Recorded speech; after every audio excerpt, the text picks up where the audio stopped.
बच्चों good morning. कैसे हैं आप लोग?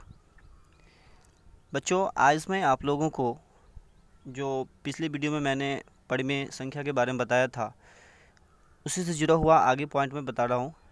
फिर नेक्स्ट वीडियो में आपको एक्सरसाइज पे लेके जाऊँगा, ठीक है। तो यहाँ आपको समझना है कि अपरिमेय संख्या क्या होता है और परिमेय अपरिमेय संख्या के बीच में जो संबंध होता है, रिलेशन होता है, वो क्या होता है, ठीक है। समझिए यहाँ पे अपरिमेय संख्या वह संख्या जिसे p/q के रूप में नहीं लिखा जा सकता है उसे अपरिमेय संख्या कहते हैं, जहाँ p तथा q पूर्णांक है और q बराबर नहीं है 0। ये तो आपको पता है, ठीक है। तो यहाँ समझिए कि ये क्या होगा, ठीक है। जैसे एग्जांपल में एक चीज़ समझिए, यहाँ पे किसको p/q के रूप में हम नहीं लिख सकते, ठीक है। जैसे लिखा हुआ है यहाँ √3। हमने पिछली वीडियो में आपको परिमेय संख्या जब बताया होगा तो उसमें बताया था आपको एक जगह पे कि जैसे यहाँ पे √16 है तो इसका वर्गमूल हम तोड़ सकते हैं 4, यानी कि इसको हम 4 × 4 लिख सकते हैं। तो 2 4 के लिए वर्गमूल में एक 4 लिखा जाता है, तो ये हो जाता है ना। लेकिन यहाँ √3 है, क्या इसका वर्गमूल निकलेगा? नहीं निकलेगा। तो ये जो परिमेय संख्या ये जो संख्या है वो क्या कहलाएगी? अपरिमेय संख्या कहलाएगी, है ना। यानी रूट के अंदर कोई भी नंबर जिसका फैक्टर नहीं टूटेगा, ठीक है, यानी कि जिस उसको रूट में से नहीं हटाया जा सकता है, तब तक वो क्या होगा? वो अपरिमेय संख्या होगा, ठीक है।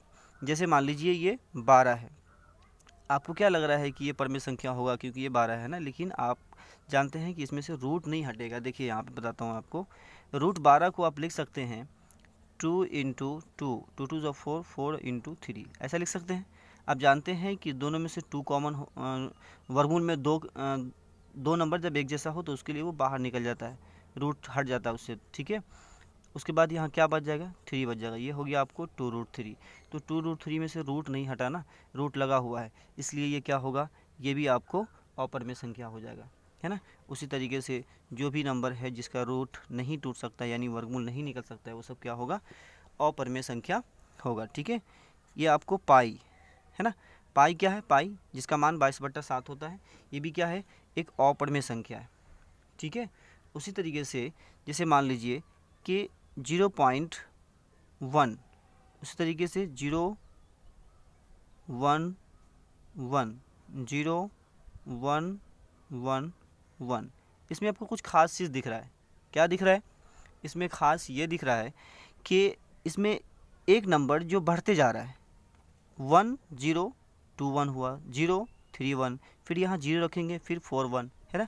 ऐसा नंबर अगर आपको दिखता है तो वो क्या होगा? अपरिमेय संख्या होगा। हमने उसमें बताया था कि 0.2 लिखा हुआ है तो ये क्या है? परिमेय है, ये संख्या परिमेय है। 0.3 लिखा हुआ है, इस पर रेकरिंग भी है, तो भी ये क्या है? परिमेय है। लेकिन एक ऐसा नंबर जैसे मान लीजिए कि 2.2 है, आप फिर लिखा हुआ है 1, फिर लिखेंगे 2 1 1, फिर 2 1 1 1, इस तरीके से अगर यानी कोई नंबर अगर बढ़ता जाए, यहाँ 1 मरतबा, यहाँ 2 मरतबा और यहाँ 3 मरतबा, है ना, तो ऐसा नंबर जो भी होगा वो क्या कहलाएगा? आपको अपरिमेय संख्या कहलाएगा, ठीक है। हमने जो इसमें √3, √12, √17 ये सब जो नंबर जो लिखा है, इसको अगले चैप्टर में आपको प्रूफ भी करना है कि ये किस तरीके से अपरिमेय संख्या है, ठीक है। तो ये था आपका अपरिमेय संख्या, ठीक है। अब आपको बताएंगे कि अपरिमेय संख्या और परिमेय संख्या के बीच में क्या संबंध है।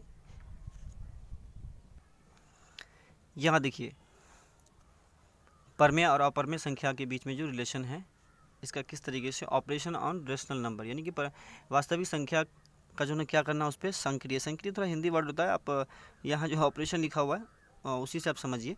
ऑपरेशन का मतलब क्या होता है? यानी विभिन्न किसी भी चीज़ का जो हम पार्ट पुर्जा को अलग अलग करके देखते हैं और फिर उसको सेट करते हैं, है ना, वो एक ऑपरेशन कहलाता है। तो यहाँ पे आप देखिए, हम परिमेय संख्या के ऑपरेशन के बारे में जानेंगे, यानी कि वास्तविक संख्या क्या होता है। आप इस पिछले भी डेफिनेशन में हमने बताया था आपको पिछले चैप्टर में कि अपरिमेय संख्या और परिमेय संख्या दोनों को जब हम मिलाते हैं तो एक वास्तविक संख्या यानी कि रेशनल नंबर बनता है, ठीक है।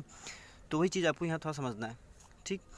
पहला पॉइंट ये लिखा हुआ है कि दो परिमेय संख्याओं का योगफल, योगफल मतलब जोड़, अंतर यानी घटाव, गुणनफल यानी कि जो मल्टीप्लिकेशन करते हैं, ठीक है, या भागफल डिवाइड करना, है ना, हमेशा क्या होता है? परिमेय संख्या प्राप्त होता है। यानी कि जब दो परमेय संख्या को आप जोड़ेंगे, घटाएंगे, गुना करेंगे, भाग करेंगे तो हमेशा आपको क्या रिजल्ट आएगा, उसका जो रिजल्ट आएगा वो एक परमेय संख्या आएगा। जैसे मान लीजिए कि 4/2 है और प्लस 1/2 है। जब इसको हम जोड़ेंगे तो ये आपको आएगा 5/2, यानी बट्टा का जोड़ बनाएंगे तो यहाँ 5/2 आएगा। ये क्या आया, एक परमेय संख्या आया, है ना। जोड़े हम यहाँ पर मान लीजिए कि 2 है और -1 है, 2 और -1 है ना। तो 2 भी तो परमेय संख्या ना, क्योंकि इसके बट्टा में 1 है, और 1 भी परमेय संख्या है, इसके बट्टा में 1 रख सकते हैं। तो हम यहाँ इसको क्या कर रहे हैं, माइनस कर दो। 2 में से 1 गया तो कितना आ जाएगा, यहाँ 1 आएगा। इसका रिजल्ट आया क्या, एक परमेय संख्या है। क्यों, क्योंकि इसके बट्टा में हम 1 रख सकते हैं। ठीक है। उसी तरीके से इंटू करना हो, जैसे मान लीजिए कि 1/2 है और इंटू 4/2 आ गया, ऐसा। तो ये इंटू है, यहाँ देखिए इसको कटने वाला भी यहाँ है, इसको काट देंगे, 2 2 4, यहाँ 2 से 2 कट जाएगा, यानी 1 1 1, यहाँ पे कितना आ जाएगा, 1 आ जाएगा। ये 1 क्या है, एक आपको परमेय संख्या है। ठीक है ना, इंटू में। अगर इसी तरीके से अगर डिवाइड में देखोगे तो यहाँ लिख सकते हैं हम 4/2 और डिवाइड कर दें 1/2 से, तो आपको बट्टा का भाग आता होगा। यहाँ पे देखिए 4/2 डिवाइड को इसमें किस में लाते हैं, इंटू में। ये ऊपर जाता है, 2 ऊपर जाता है, 1 नीचे आता है, तो 2 से 2 कट गया, यहाँ आपको क्या बचा, 4 बचा। तो 4 क्या है, एक परमेय संख्या है ना, क्योंकि इसके बट्टा में हम 1 रख सकते हैं। ठीक है। तो यहाँ पे पहला पॉइंट ये है कि जब दो परमेय संख्याओं को हम जोड़ते हैं, घटाते हैं, गुणनफल करते हैं यानी गुना करते हैं, भाग करते हैं, तो उसका जो रिजल्ट आता है यानी आंसर, वो हमेशा क्या आएगा, एक परमेय संख्या ही आएगा। जो हमने यहाँ गोल गोल घेर रखा है, देखिए सब एक परमेय संख्या, यहाँ जोड़ा है, यहाँ घटाया है, यहाँ गुना किया है, यहाँ भाग किया है ना। चलिए दूसरा पॉइंट देखिए। दूसरा पॉइंट लिखा हुआ है कि एक परमेय संख्या तथा एक अपरमेय संख्या, एक परमेय होगा यानी रेशनल नंबर और एक इरेशनल नंबर। तो एक परमेय संख्या एक अपरमेय संख्याओं का योगफल यानी जोड़, घटाव, गुणनफल यानी गुना करना, है ना, तथा भागफल यानी जो भाग करेंगे, वो हमेशा क्या होगा, एक अपरमेय संख्या होता है। ठीक है। एग्जाम्पल के तौर में आप यहाँ समझ लीजिए, एग्जाम्पल में आपको बताते हैं। जैसे देखिए यहाँ पे हमने लिखा 2, ये क्या है, एक परमेय संख्या है, लेकिन इसमें हमने जोड़ दिया √2 जो कि अपरमेय संख्या। जब इसको हम दोनों को जोड़ देंगे तो ये जो रिज़ल्ट आया, ये जो आया 2 + √2, ये जुड़ करके आगे कुछ भी नहीं आएगा, ये यही लिखाएगा 2 + √2। ठीक है। तो ये क्या हुआ, ये एक अपरमेय संख्या हो गया। ठीक है। उसी तरीके से अगर मान लीजिए कि हमने लिखा घटाव में लिखा, ठीक है, यहाँ पे लिखा हमने 5 और -√3, तो इसका रिज़ल्ट आगे कुछ भी नहीं आएगा, ये 5 - √3 ही लिखाएगा। और ये पूरी जो संख्या हुई 5 - √3, ये क्या हो गई, एक अपरमेय संख्या हुई, है ना। ये एक अपरमेय संख्या हुई, ये घटाव में हुआ। उसी तरीके से जैसे मान लीजिए आपको यहाँ पे हमने लिखा 2 और इंटू उसको गुना कर दिया √3 से, तो इसका आंसर क्या आएगा, 2√3। ये कोई अलग नंबर नहीं आएगा, ये भी एक परमेय संख्या, अपरमेय संख्या हो जाएगी। ठीक है, क्योंकि इसमें √3 लगा हुआ है। उसी तरीके से अगर मान लीजिए कि हम एक अपरमेय संख्या √5 है, इसको भाग करते हैं √2 से, तो ये डिवाइड नहीं हो पाएगा, ये आपको इसका रिजल्ट जो है वो ऐसा ही रहेगा, यानी √5/2 रहेगा। इसलिए ये भी क्या है, अपरमेय संख्या है। ठीक है। तो हमने यहाँ देखा कि एक अपरमेय संख्या, सॉरी, एक परमेय संख्या और एक अपरमेय संख्या को हमेशा जोड़ेंगे, घटाएंगे, गुना करेंगे या भाग करेंगे, आंसर जो आएगा उसका रिजल्ट वो एक अपरमेय संख्या ही आएगा, क्योंकि इसमें रूट वाला नंबर यहाँ लगा हुआ है और ये रूट के अंदर जो नंबर है वो क्या है, एक अभाज्य संख्या है, इसलिए ये अपरमेय संख्या होगा। ठीक है बच्चों। उसके बाद तीसरा पॉइंट है ना, तीसरा पॉइंट क्या है, लिखा हुआ है कि दो अपरमेय संख्या, यानी इसमें दोनों अपरमेय संख्या ही होगा। उस दोनों संख्या को अगर हम जोड़ते हैं, घटाते हैं, गुना करते हैं, भागफल करते हैं, तो उसका रिजल्ट जो है कभी कभी परमेय संख्या आएगा और कभी कभी अपरमेय संख्या आएगी, यानी इस दोनों में से कोई भी आ सकता है। ठीक है। एग्जाम्पल इसका देखिए, एग्जाम्पल में पहला पॉइंट लेते हैं, जैसे कि 2 + √5, ठीक है, और प्लस करते हैं 2 - √5, यानी कि इस अपरमेय संख्या और इस अपरमेय संख्या को क्या कर रहे हैं, हम जोड़ रहे हैं। ठीक है। तो इसको देखिए, जब आप सॉल्व कीजिएगा, इसका सॉल्यूशन कीजिएगा, तो यहाँ पे लिखा आएगा 2 + √5 + 2 और -√5। ये -√5 और +√5 कट जाएगा, तो यहाँ क्या आ जाएगा 2 और 2 1 बच गया, तो जोड़ करके क्या आएगा यहाँ 4 आ जाएगा। और इसके बट्टा में हम 1 रख सकते हैं, इसलिए क्या आ गया, ये एक परिमेय संख्या आ गया। ठीक है, ये एक। लेकिन फिर हम दूसरा एक अपरिमेय संख्या का एग्जाम्पल लेते हैं, घटाव के रूप में या जोड़ के रूप में। घटाव में ही यहाँ जोड़ किए थे, ये अपरिमेय संख्या, ये अपरिमेय संख्या, ये भी अपरिमेय संख्या, इस दोनों को जोड़ा तो क्या रिजल्ट आया, परिमेय संख्या। उसी तरीके से अभी यहाँ पे देख लीजिए, हम लिखेंगे √3 +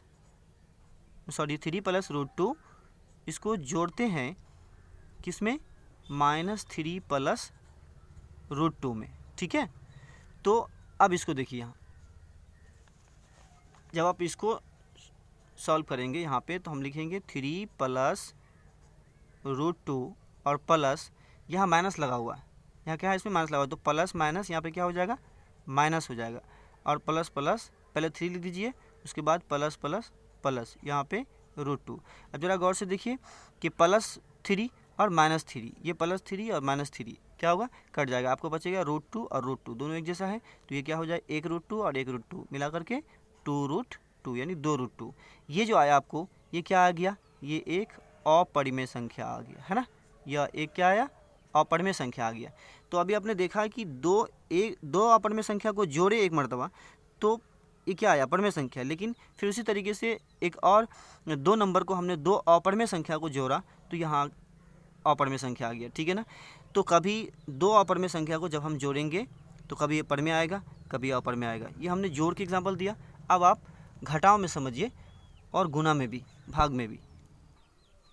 ये घटाव के लिए समझिए, जैसे हमने लिखा 2 अपरिमेय संख्या, एक √2 है और माइनस किया √2 से, तो आप देखिए इसका आंसर 0 आएगा।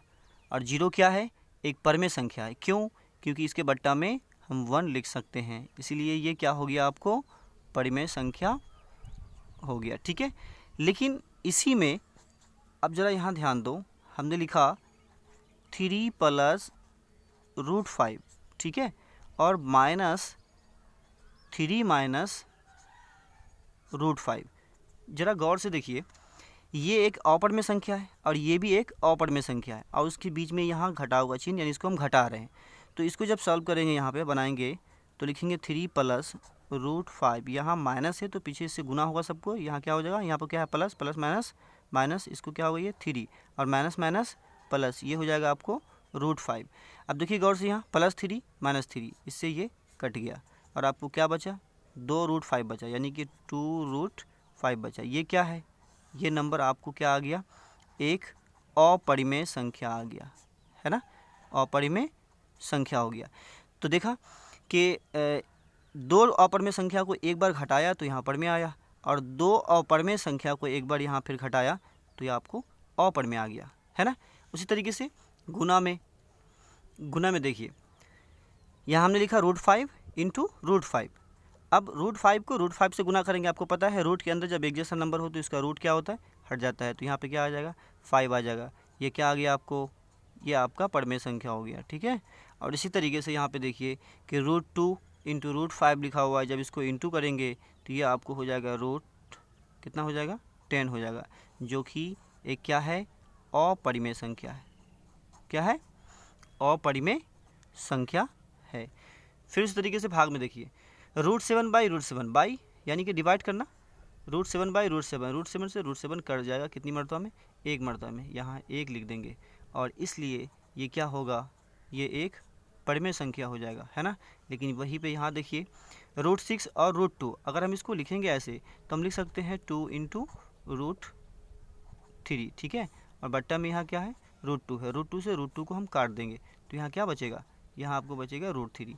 ये √3 क्या हुआ, ये एक अपरिमेय संख्या हो गया। ठीक है, तो बच्चों मैं उम्मीद करता हूँ कि आप लोगों को ये समझ में आया होगा परिमेय और अपरिमेय संख्या के बीच में जो संबंध है। ठीक है, तो चलिए बच्चों, आपसे एक रिक्वेस्ट है लास्ट में कि वीडियो को लाइक करें, है ना, दोस्तों में शेयर भी करें, और अगर मेरे चैनल पे आप नए हैं तो सबसे पहले आप चैनल को सब्सक्राइब कर लें। ठीक है, थैंक यू।